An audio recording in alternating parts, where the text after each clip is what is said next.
Assinale a alternativa que representa corretamente a forma geométrica de conveniência para abertura endodôntica de premolares superiores. Pré-superiores. Qual é a forma de conveniência? Elíptica ou oval, com seu eixo maior ou com seu diâmetro maior no sentido vestíbulo palatino. Letra A, triangular, não é. Ovoide, com maior diâmetro vestíbulo palatino, tá vendo? Ele colocou lá. Na outra questão, elíptica. Nessa, ovoide.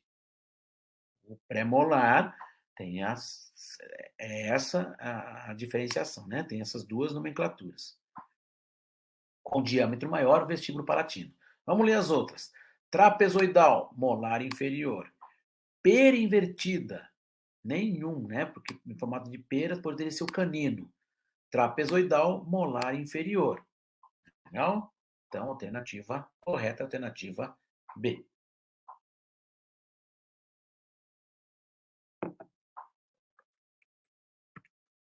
Mais uma de anatomia ainda, certo?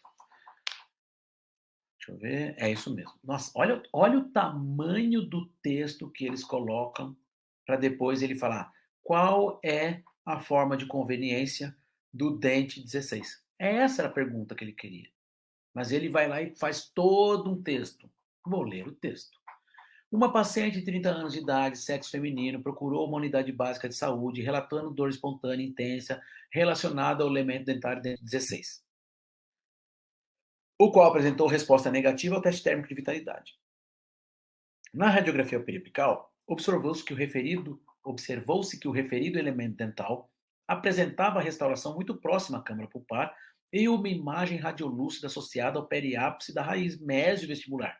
Lesão. Assim, para a realização de intervenção endodôntica do elemento 16, assinale a alternativa que apresenta ou que representa corretamente a forma de conveniência para a sua abertura coronária. Um texto que te leva pelo menos aí 1 minuto para ler, para que você simplesmente fale sobre a forma de conveniência do molar superior. Molar superior, qual que é?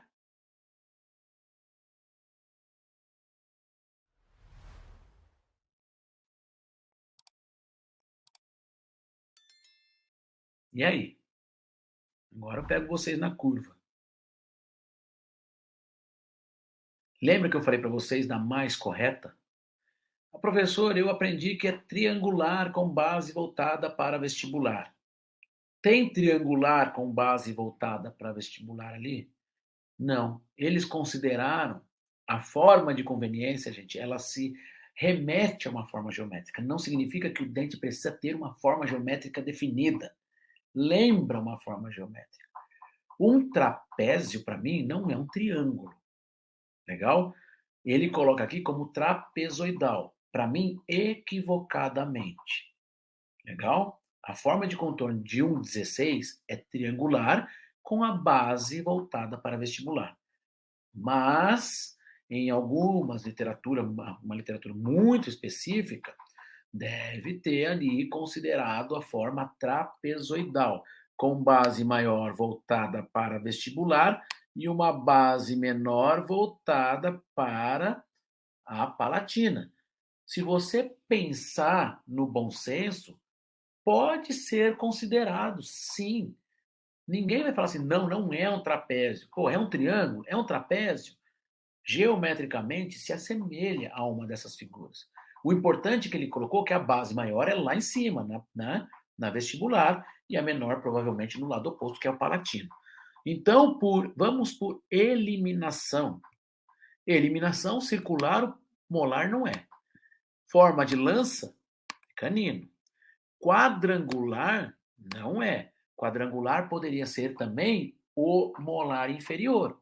Algumas literaturas consideram. Ele é trapezoidal ou quadrangular, porque é quase um quadrado, né? Mesmo assim. Eu já ouvi mencionar molar inferior, não tem nada a ver com o molar superior. Forma trapezoidal com base maior voltada para vestibular. Essa poderia ser a correta. Eu consideraria errado, mas é a mais correta, porque a outra é forma trapezoidal com base maior voltada para mesial. Aqui está totalmente errado, né? Então, a alternativa por exclusão, eu colocaria a alternativa D. Essa questão de 2019, eu deixei para abordar durante a questão com vocês. Ele fala assim: o tratamento da avulsão dentária visa diretamente evitar ou minimizar a inflamação resultante devido às duas consequências principais: dano ao aparato de inserção e infecção da polpa. Considerando o tratamento emergencial no local do acidente, ou o reimplante deve ser realizado ou o dente deve ser armazenado em meio apropriado.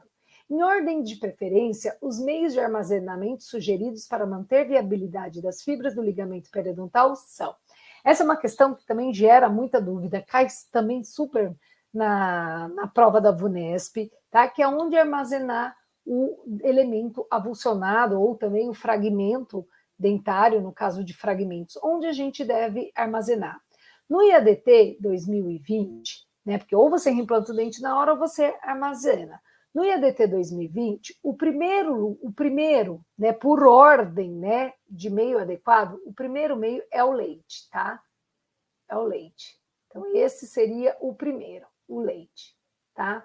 Em segundo lugar, isso tá lá para vocês, no material que até dei para vocês. Vem a solução balanceada de Rank, né, que é conhecida também como HBSS. Já vou explicar para vocês, tá? Vou fazer um B aqui, BSS.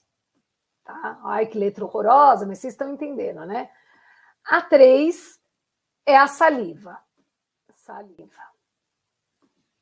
Saliva, não é salina, tá? E o 4, o soro, tá? O soro. Eu sou muito ruim de escrever aqui no touch, tinha que ter uma canetinha. Então, isso no EADT 2020, tá? Nessa alternativa que eles põem para vocês, eles colocam a solução balanceada de Henck, leite e saliva. Mas se vocês forem ler, ele está perguntando, né, em ordem de preferência, se vocês pensarem, não teria nenhuma com leite aqui, só estaria trocada aqui. Então, a saliva, leite, soro, o leite é primeiro que soro, então aqui já não seria. Saliva, água e leite, o leite seria primeiro, já não está aqui.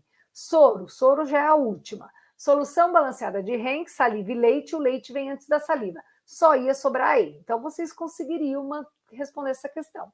Porém, antigamente, eles consideravam a solução balanceada de Henck o principal. Acontece que a solução balanceada de Henck, que é um líquido de uso laboratorial, né, para fazer pesquisa com célula e tudo mais, manter viabilidade celular, então é um material para viabilidade celular, ninguém tem, que pessoa comum tem esse meio para armazenar, né? Então, apesar dele ser bom, ele é caro, ele é de difícil acesso. O leite é melhor que ele, né? É tão bom quanto e é de fácil acesso. Então, o IADT 2020 colocou o leite primeiro, depois a solução balanceada de Henck, a saliva do paciente e o soro. Então, agora é isso que a gente usa, tá? Mas essa questão mesmo, né? Ela é de 2019, não é tão antiga, né? Mas ela é antes do IADT de 2020, vocês conseguiriam responder. Tá? Em algumas provas também aparece a solução de SPIN, que é uma solução para que você preserva tecidos que vão para doação de órgãos, né? Que também é top hiper caro e ninguém tem, então hoje nem aparece, mas apareceu por um tempo nas questões da VUNESP, tá? Mas hoje essa é a ordem do IADT, tudo bem? Então, alternativa E. Questão 21. Lesões dentoalveolares e dos tecidos moles são frequentes e causadas por diversos tipos de traumatismo. Após um trauma dental, a fim de que o tratamento adequado seja realizado, é necessário estabelecer o estabelecimento de um correto diagnóstico. Assinale a alternativa correta quanto à determinação do diagnóstico. Então, vamos lá ler as alternativas. A. Qualquer tomada radiográfica é suficiente para demonstrar uma fratura radicular? Não, não é qualquer tomada radiográfica, né?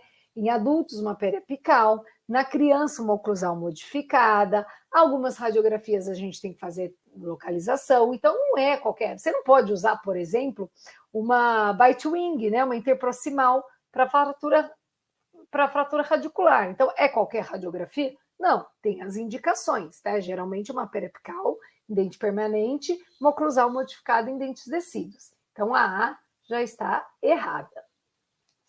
B. Se o dente não parece estar deslocado, mas apresenta mobilidade considerável, é possível que tenha sofrido uma fratura radicular?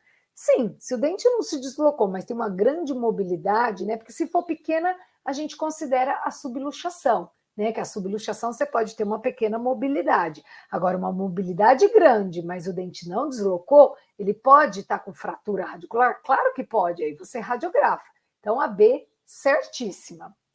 C.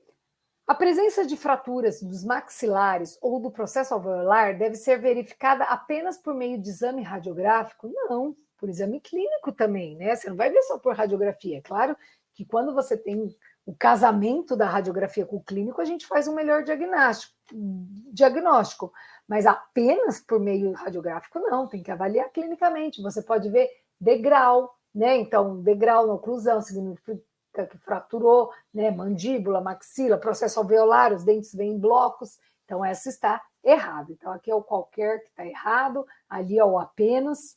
D. A presença de deslocamento dental que ocorre apenas no sentido vestíbulo palatino ou lingual pode ser determinada observando-se a oclusão dentária. Então, a presença de deslocamento dental no sentido vestíbulo palatino pode ser determinada observando a oclusão dentária?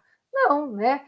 Você olha a oclusão, mas também você olha a mobilidade, você olha para onde o dente veio. Então, não é observando-se a oclusão dentária. E se o dente não parece estar deslocado, mas há dor na região, o teste de vitalidade pulpar irá determinar se o ligamento periodontal sofreu algum dano? Não, o teste de vitalidade pulpar é para polpa, né? Então, também alternativa errada. Então, a correta é a alternativa B de bola.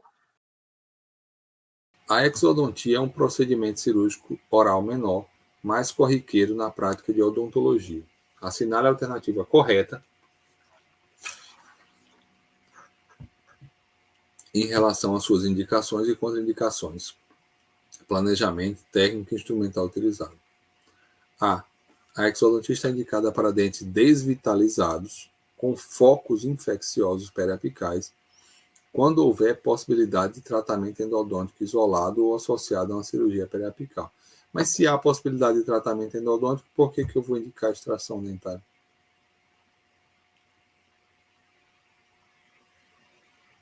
Não, é errado. Letra B. Dentre as contraindicações locais, destacam-se dentes localizados em área tumoral maligna, áreas dos maxilares que estejam sendo irradiadas terapeuticamente e pacientes com discrasias sanguíneas graves. Discrasia sanguínea grave não cabe em contraindicação local, é contraindicação sistêmica. É errada a letra B. Após a remoção do elemento dental, realiza-se irrigação com soro fisiológico ou água destilada estéril e faça a curetagem do alvéolo, principalmente nos casos que houver lesões periapicais e ou periodontais. Além disso, realiza-se regularização com lima para osso e ou pinça goiva, caso necessário. Essa aqui está bem, até agora está melhor. Ao realizar extrações de molares inferiores, é importante analisar a proximidade de suas raízes com o soalho do seio maxilar. Molares inferiores com seio maxilar, só se tiver o seio maxilar embaixo, né? Não existe isso, está errado, letra D. E o osso circunvizinho deverá ser avaliado quanto a patologias periapicais, como cistos e granulomas. É importante estar atento a essas lesões, pois elas nunca deverão ser removidas durante a cirurgia. Errado, elas sempre ou deverão ser removidas. Resposta correta. Letra C. Após a remoção do elemento dentário, realiza-se irrigação com soro fisiológico ou água destilada e faz curetagem do alvéolo, principalmente nos casos em que houver lesões periapicais ou periodontais. Além disso, realiza-se a regularização óssea com lima e ou pinça goiva quando necessário. Os fórceps são classificados por meio de numeração pré-determinada para o dente ou grupo de dentes que se destina, sendo a numeração padrão independente da marca comercial. Assinale a alternativa que associa corretamente o número e o dente ou grupo que se destina. 16 molares inferiores com furca exposta, tá certo. 17 molares superiores, errado, 17 molares inferiores. 18R molares inferiores, errado. 65, restos radiculares inferiores. Para alguns autores, sim, mas a FEPESE fala em 68, então é errado. E 151, incisivos caninos premolares superiores, errado. Resposta correta, letra A, 16, molares inferiores com furca exposta. Assinale a alternativa correta sobre as técnicas e instrumentos que são normalmente necessários para a realização de procedimentos básicos em cirurgia oral, como diérese, exérese, hemostasia e síntese. O número de zeros do fio de sutura aumenta à medida que sua espessura e seu diâmetro diminuem. Aumentam, é errado. A resposta teria que ser diminuem. Letra A não está correta. A compressão do foco hemorrágico com compressas de gaze é um método ineficiente utilizado para cirurgia para hemostasia. Por que ineficiente? É um método eficiente. É errado, letra B. A pinça goiva é um instrumento com lâminas afiadas que são pressionadas uma contra as outras pelos cabos e fazem cortes de tecido de granulação. Fazem corte de tecido ósseo, não de tecido de granulação. As manobras de exérese visam romper ou interromper a integridade tecidual, penetrando no interior do tecido, alcançando as áreas anatômicas de interesse do cirurgião. Quem faz isso são as manobras de diérese, não de exérese. Então, a resposta à letra D, errada. Letra E, a separação do periósteo do osso adjacente é denominada descolamento subperiosteal e pode ser realizada com descolador de periósteo do tipo Molt. Resposta correta, letra E, sem dúvida nenhuma. Mais uma questão. A profilaxia, de novo de profilaxia. A profilaxia antibiótica faz-se necessária em casos de pacientes que sejam mais susceptíveis a doenças sistêmicas após a intervenção odontológica. Por exemplo, no caso de pacientes que fazem hoje próteses valvulares ou próteses valvares. O antibiótico mais indicado para esse tratamento é a amoxicilina. Legal. No caso de pacientes alérgicos à amoxicilina, existe um antibiótico de via oral que é mais indicado. Assinale a alternativa que indica o antibiótico correto. Beleza. É alérgico à amoxicilina, não pode. Opção A, ampicilina? Não, porque ampicilina é penicilina, não pode. Opção B, clorexidina? Clorexidina entra como antisséptico. Não pode, não é usado para profilaxia antibiótica.